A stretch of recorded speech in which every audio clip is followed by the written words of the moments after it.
Bueno, presentado estás, Sergio, más allá de que hoy lunes has venido hiper temprano, tu momento, entrevista con quién, a quién saludamos.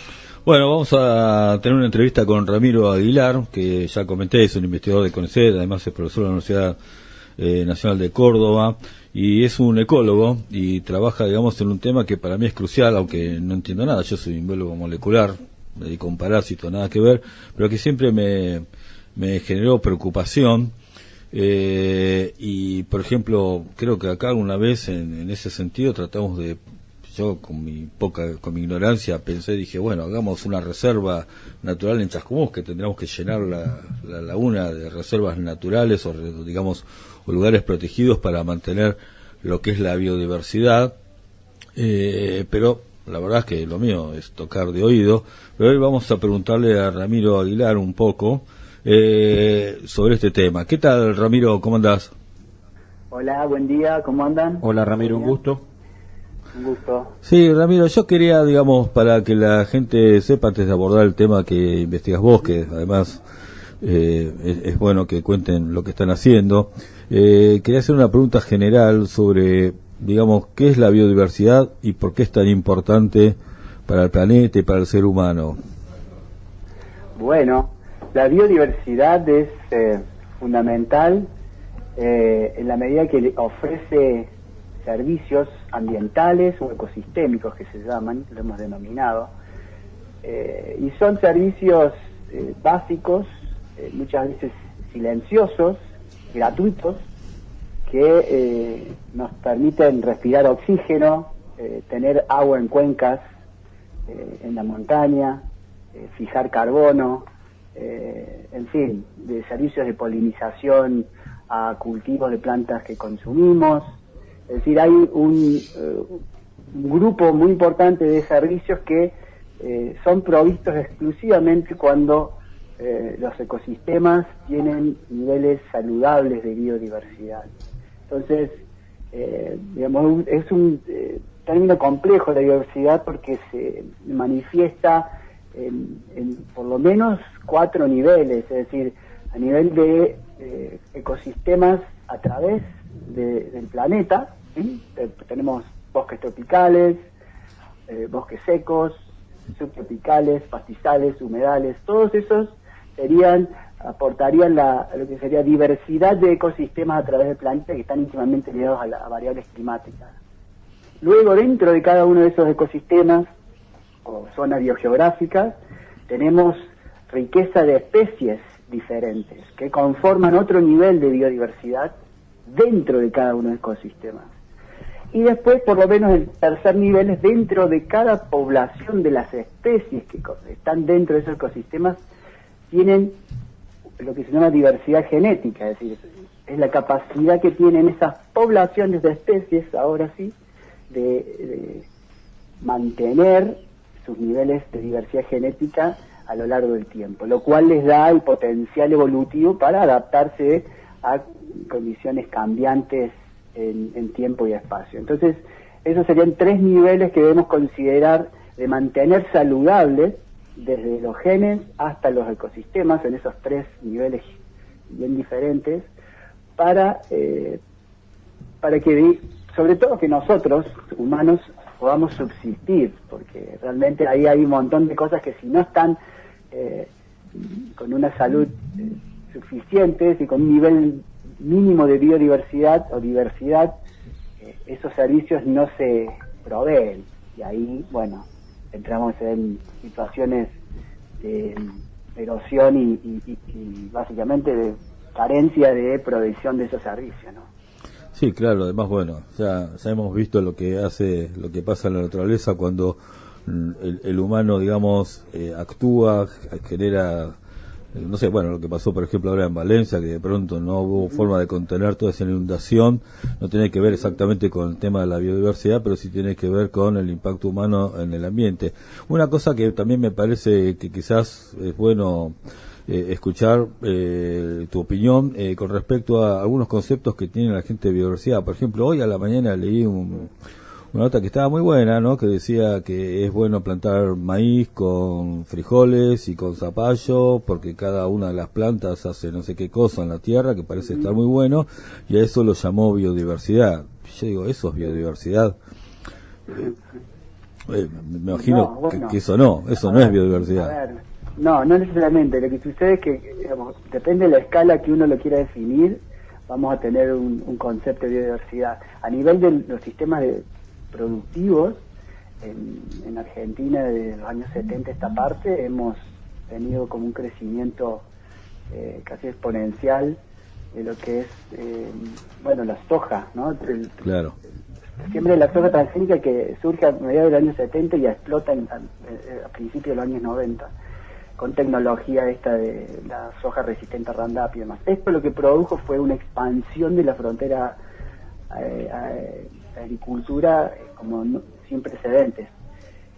Y eso es básicamente desmontar para sembrar.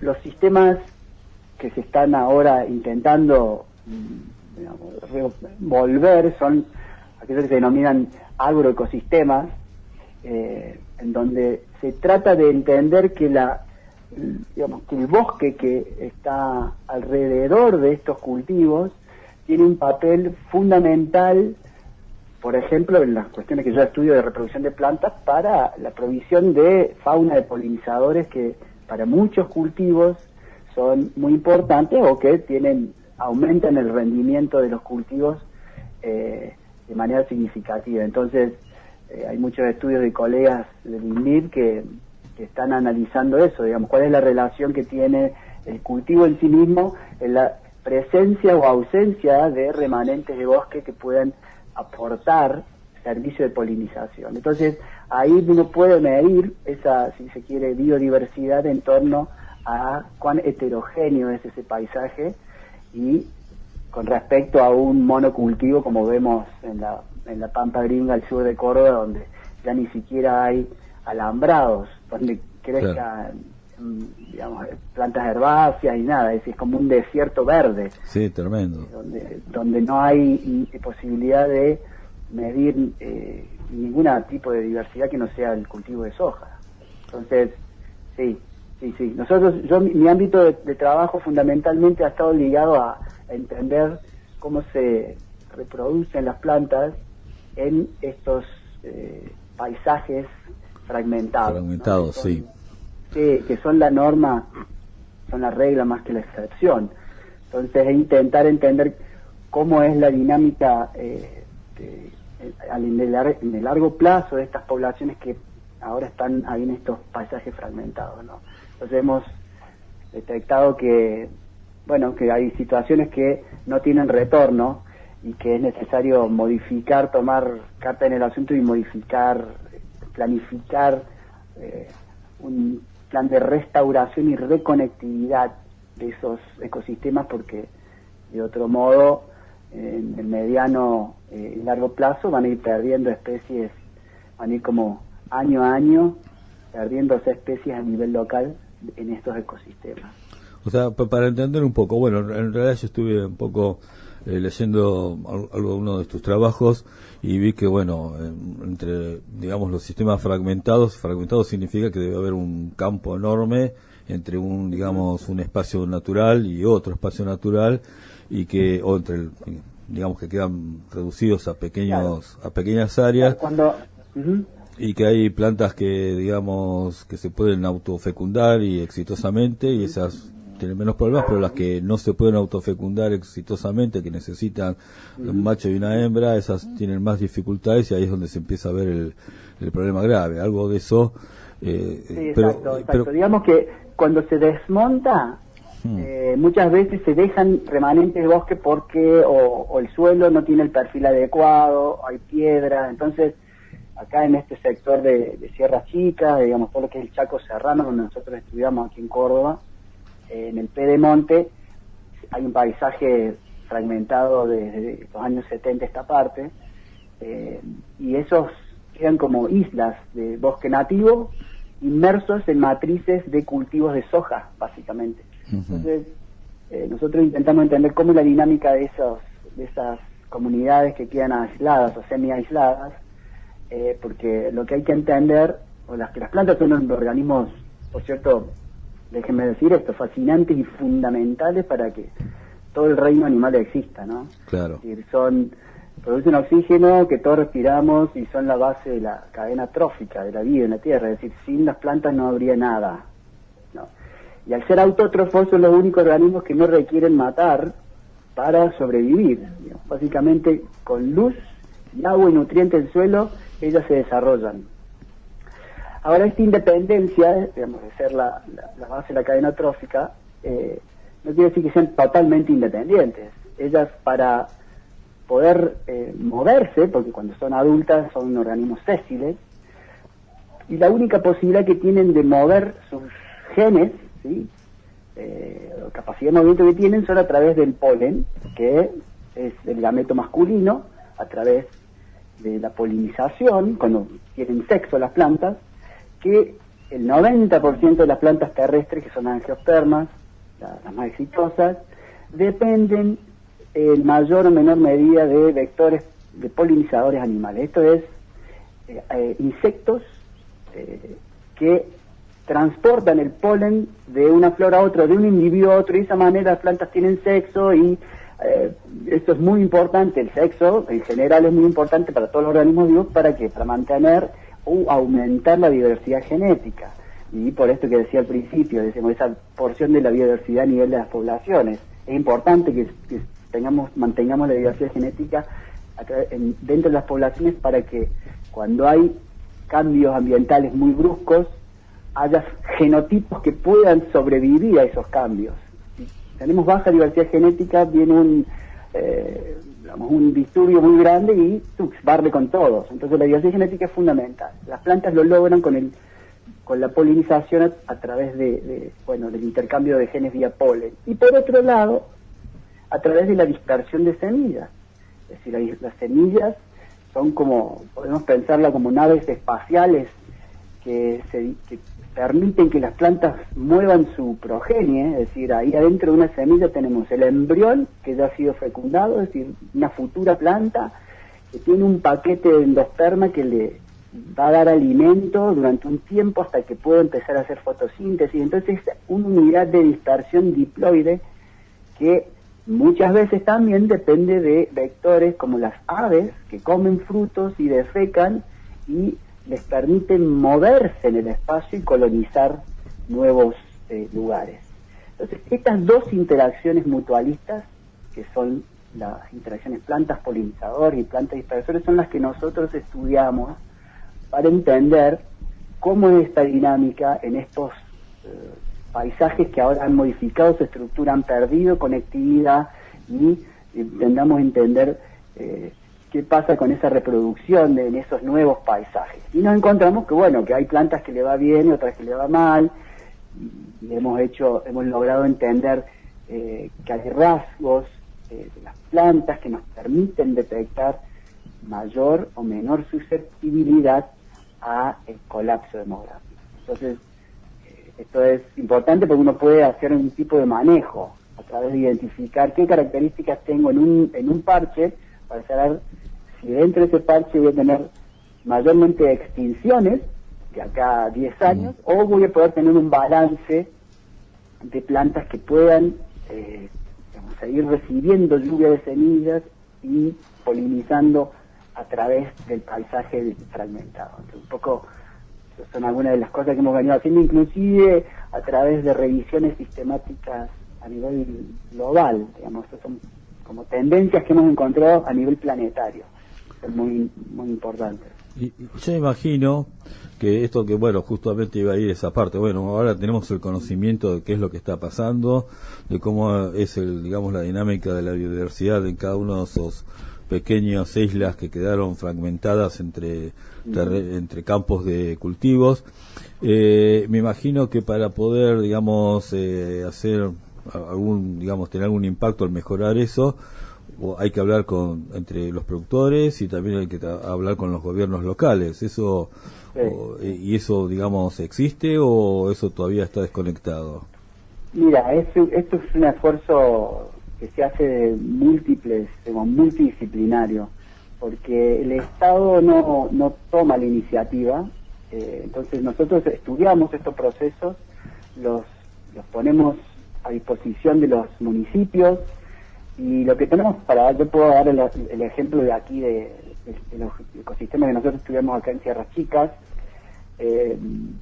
Acá el esfuerzo está en más manos de organizaciones no gubernamentales y organizaciones de vecinos que han implementado como reservas naturales municipales, mayormente privadas muchas veces, y con el esfuerzo de generar un paisaje que esté conectado con los remanentes de bosque, es decir, generar corredores biológicos donde nos garantice que estos vectores, tanto de polinización como de dispersión, puedan moverse, y de esa forma garantizar que la reproducción en esas condiciones permanezca tanto en cantidad, es decir, que se produzcan suficientes semillas en cada evento reproductivo, como de la calidad de esas semillas, que esas semillas tengan suficiente diversidad genética como para ser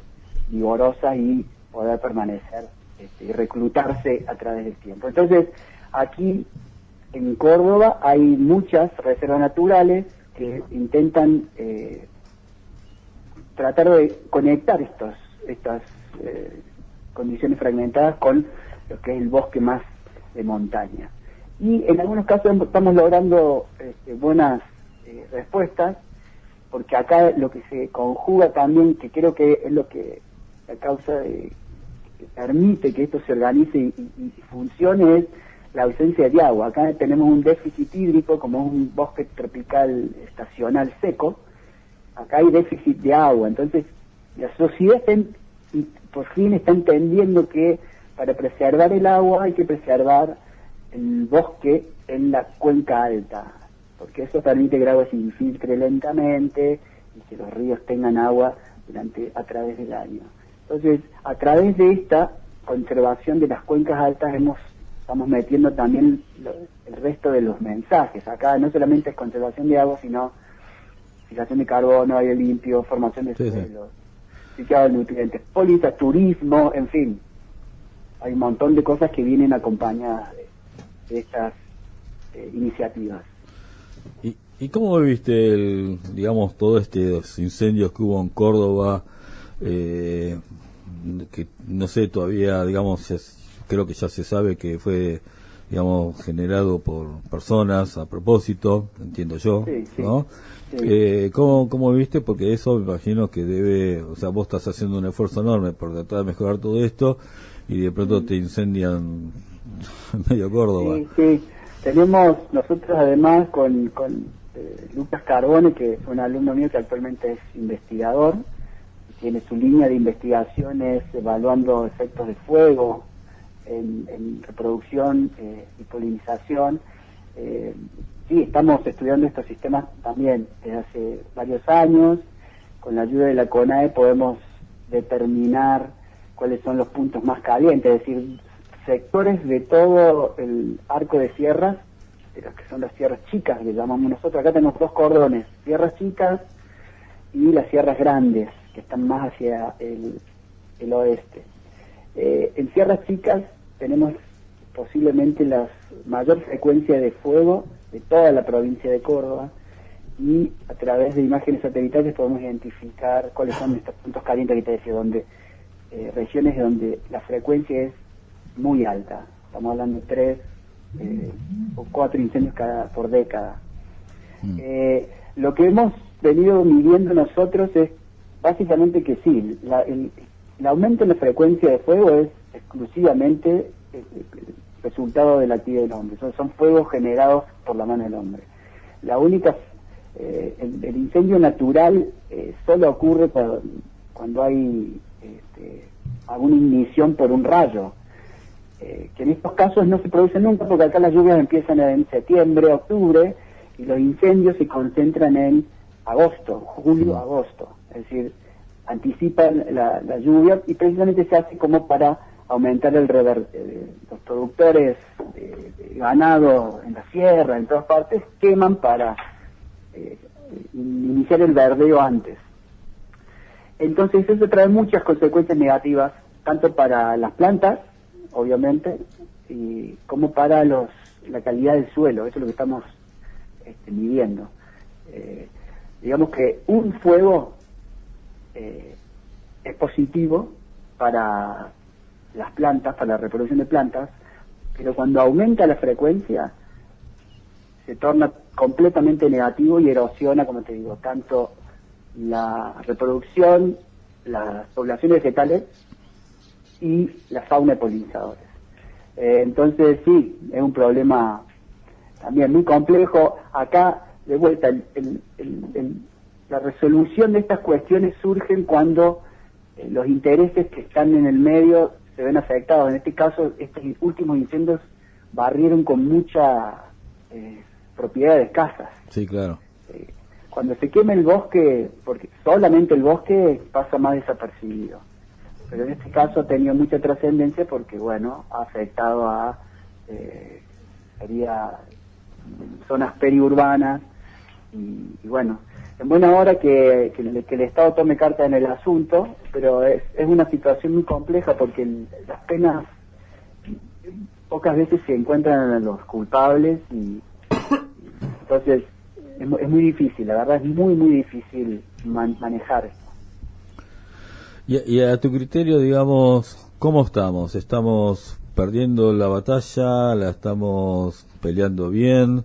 Porque el crecimiento demográfico va a seguir, digamos, aumentando, las necesidades de tener más cultivos va a seguir aumentando, sobre todo porque cuando va cambiando el clima hay sequía donde antes no había sequía, entonces la gente empieza a destruir bosques para poder, entonces, digamos, ¿cómo estamos en ese tema? ¿Hay una alerta amarilla, roja? ¿Cómo lo ves?